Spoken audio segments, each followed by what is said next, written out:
Hello, everybody, and good morning. Welcome back, and thank you for joining me as we continue the reading of the Word in the Book of Judges.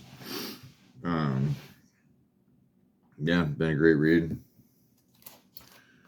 A little bit more sleep today, not terribly too much. Started going over a new book that my mother had gotten. Excuse me. For my wife and I last night. Which is nice because we got about 25 pages in. I just read to her, read out loud, so it's easier that way. She doesn't have to read, and I don't have to listen to other people read. Excuse me. There's always a problem when I was in lower school, or not necessarily a problem, but something that I just didn't enjoy was the spreading around the class of reading sections of whatever book it is that you guys were reading at that point in time.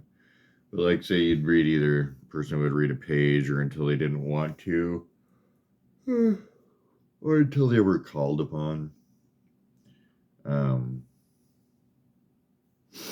But I always had a hard time listening to other people read as I followed along because I'd be reading.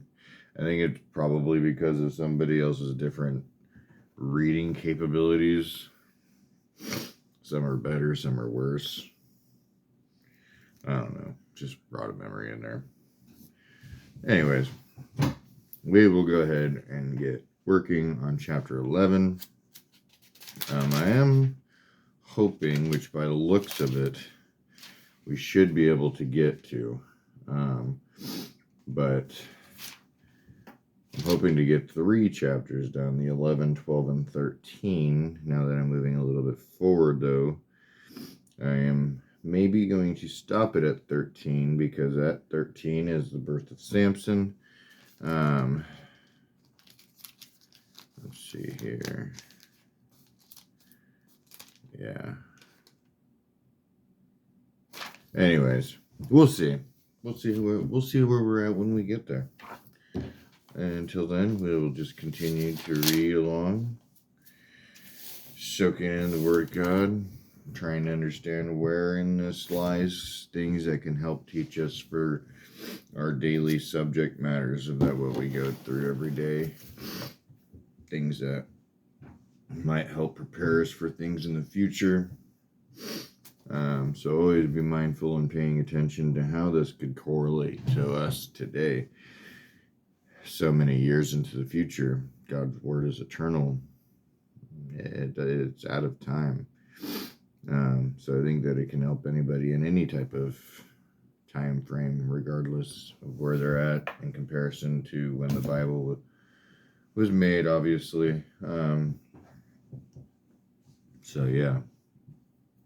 Anyways, rambling on again. Here we go, chapter 11. This is Jephthah delivers Israel. Now Jephthah, that Gileadite, was a mighty warrior, but he was the son of a prostitute. Gilead was the father of Jephthah, and Gilead's wife also bore him sons. And when his wife's sons grew up, they drove Jephthah out and said to him, "You shall not have an inheritance in our father's house, for you are the son of another woman." Then Jephthah fled from his brothers and lived in the land of Tob. And worthless fellows collected around Jephthah and went out with him. After a time, the Ammonites made war against Israel. And when the Ammonites made war against Israel, the elders of Gilead went to bring Jephthah from the land of Tob. And they said to Jephthah, "Come and be our leader, that we may fight against the Ammonites." But Jephthah said to the elders of Gilead, "Did you not hate me and drive me out of my father's house? Why have you come to me now when you are in distress?" And the elders of Gilead said to Jephthah, "That is why we have turned to you now, that you may go with us and fight against the Ammonites and be our head over all the inhabitants of Gilead."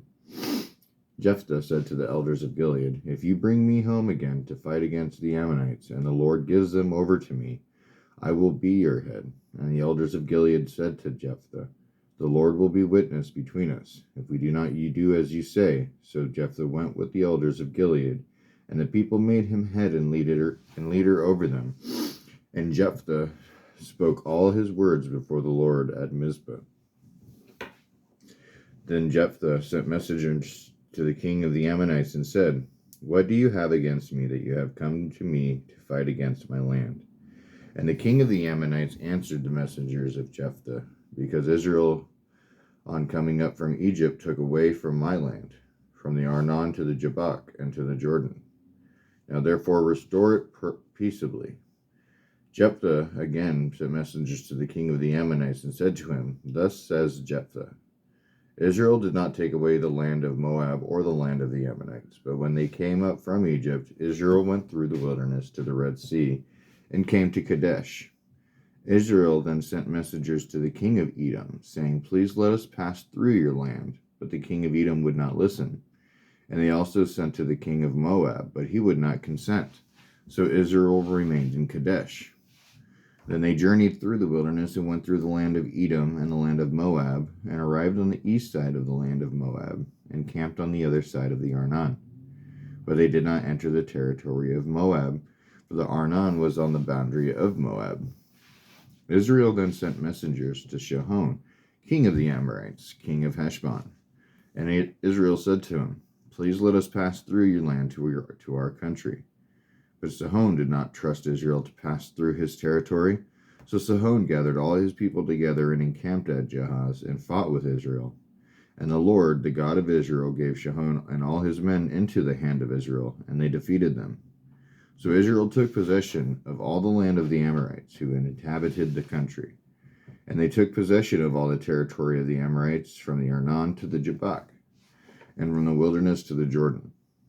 So when the Lord, the God of Israel, disposed the Amorites from before his people's hand, and in order to take possession of them, will you not possess what Chemosh your God gives you to possess? And all that the Lord our God has dispossessed for us, we will possess. Now are you any better than Balak, the son of Zippor, king of Moab? Did he ever contend against Israel, or did he ever go to war with them?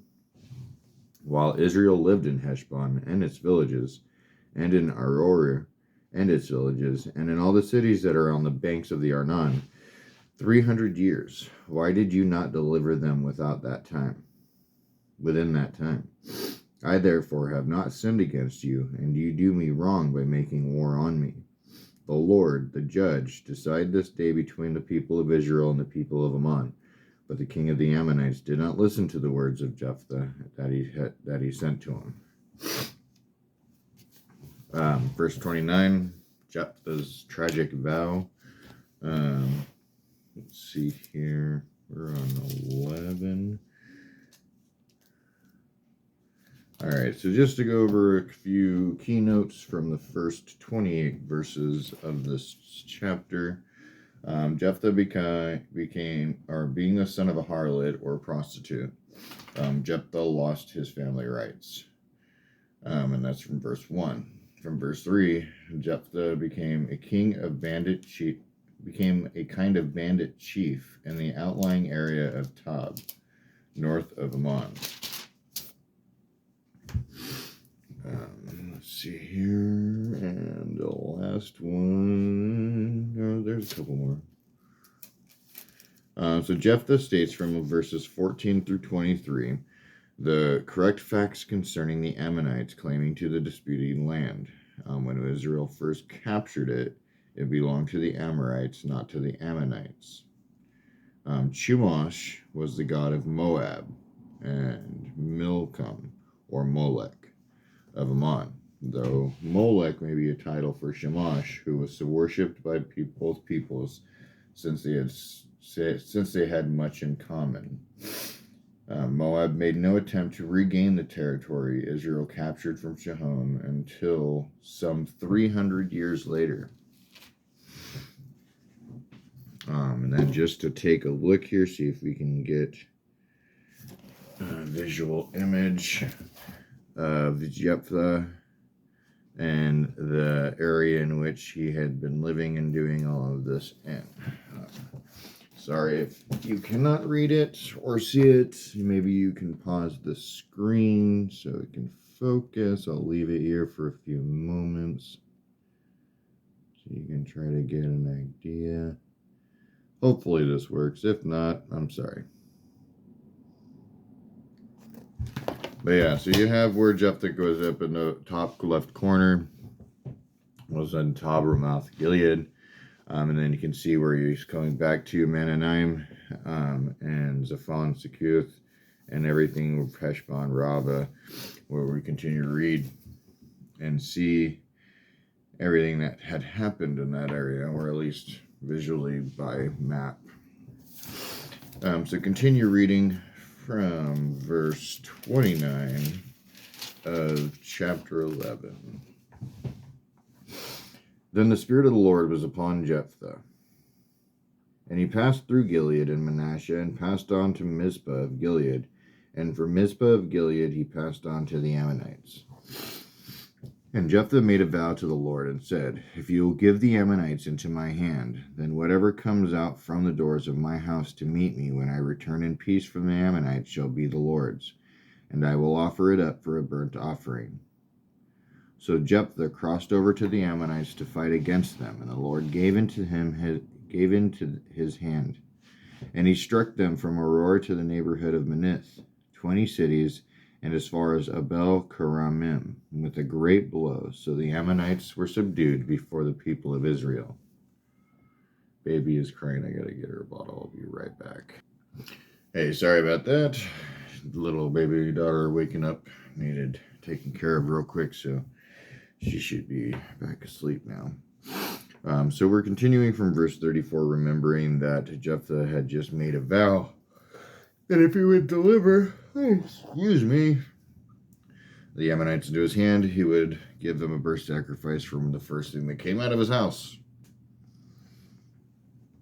So reading on from 34, Then Jephthah came to his home at Mizpah, and behold, his daughter came out to meet him with the tambourines and with dances. She was his only child. Besides her, he had neither son nor daughter.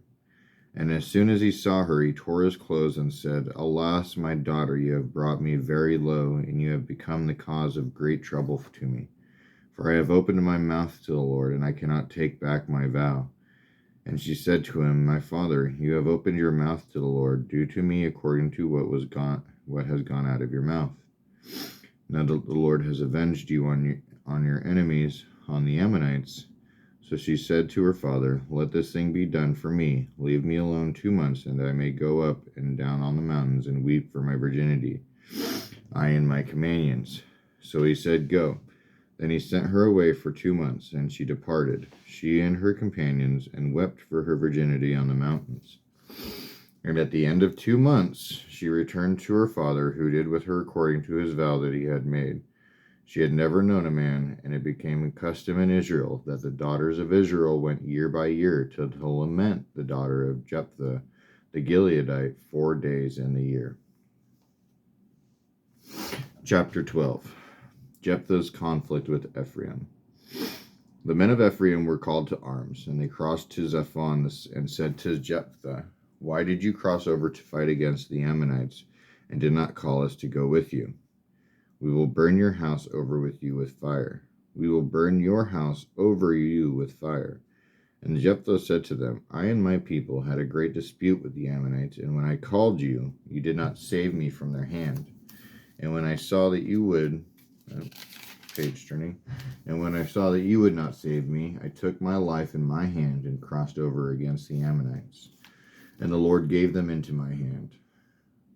Why then have you come up to me this day to fight against me? Then Jephthah gathered all of the men of Gilead and fought with Ephraim. And the men of Gilead struck Ephraim because they said, You are fugitives of Ephraim, you Gileadites in the midst of Ephraim and Manasseh. And the Gileadites captured the fjords of the Jordan against the Ephraimites. And when any of the fugitives of Ephraim said, Let me go over, the men of Gilead said to him, Are you an Ephraimite? When he said no, they said to him, Then say Shibboleth. And he said Shibboleth, for he could not pronounce it right. Then they seized him and slaughtered him at the fords of the Jordan. At that time 42,000 of the Ephraimites fell. Jephthah judged Israel 6 years. Then Jephthah the Gileadite died and was buried in his city in Gilead. After him, Ibzan of Bethlehem judged Israel. He had 30 sons, and the 30 daughters he gave in marriage outside his clan. And 30 daughters he brought in from outside for his sons. And he judged Israel 7 years. Then Ibzan died and was buried in Bethlehem. After him, Elon the Zebulunite judged Israel, and he judged Israel 10 years. Then Elon the Zebulunite died, and he was buried at Aijalon in the land of Zebulun. After him, Abdon, the son of Hillel the Pirathonite, judged Israel. He had 40 sons and 30 grandsons, who rode on 70 donkeys, and he judged Israel 8 years. Then Abdon, the son of Hillel the Pirathonite, died and was buried at Pirathon in the land of Ephraim, in the hill of the Amalekites. All right, so we will go ahead and stop our reading there. I think it feels like a good area to stop with.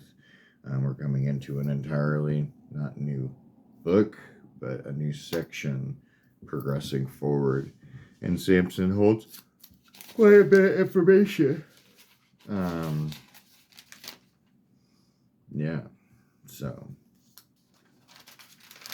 let's see here.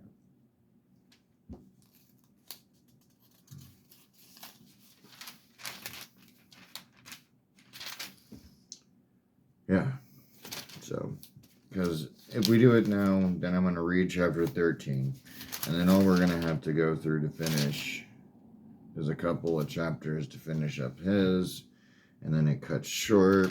Yeah, no, we're just going to stop at 6 or at 13.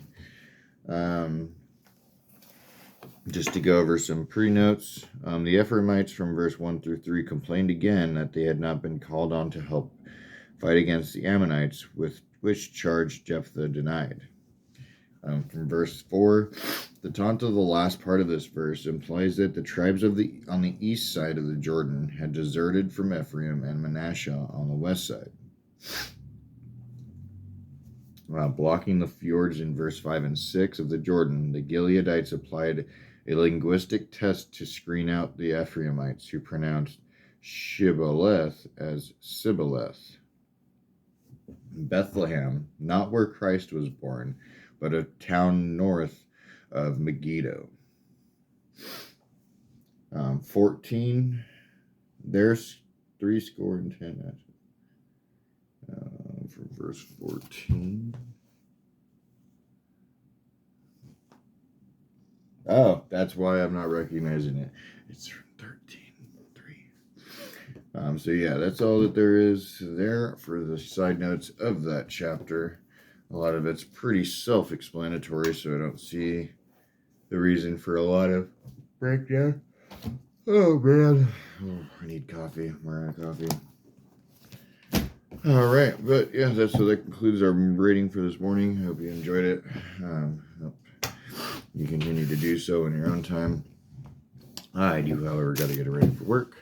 So continue to stay in touch and contact with God as much as possible within His Word, praying daily, and just keeping Him close to you as much as possible.